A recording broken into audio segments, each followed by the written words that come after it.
kalayaan. Ito ang naging sigaw ng mga kabataan noong ika-24 ng Hunyo nang sila'y magtanghal ng speech choir sa lokal ng Victoria.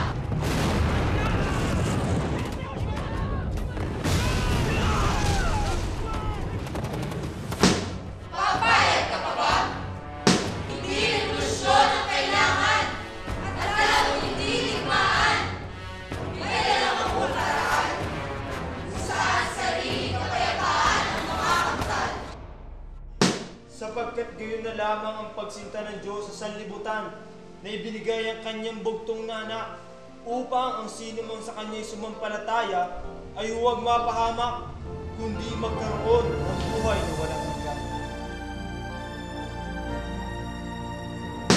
Kalayaan! Ito ang nakamtan. Si Kristo ay tumahan at siya ang sa puso ko'y laman.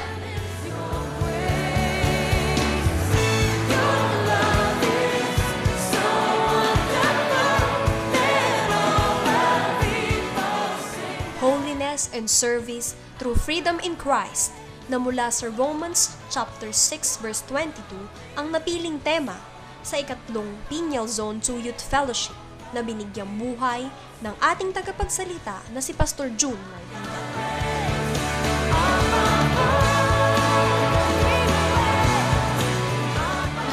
Gawain ng Panginoon at magpagamit ka. Kung ipapagamit ko yung talent ko sa Panginoon, malaking biyaya ang pagkakalag sa akin ng Panginoon. At kung unahin ko yung gawain ng Panginoon sa pag-aaral, kahit madami kang projects, pupunan ng Panginoon yon para sa'yo dahil inuna mo yung gawain niya. Simula nung nagkaroon ng fellowship and naging officer ako, unang-una, nagkaroon ako ng disiplina sa sarili. And nagkaroon ako ng kabigatan sa paglilingkod. And madaming hamon sa akin ng Panginoon.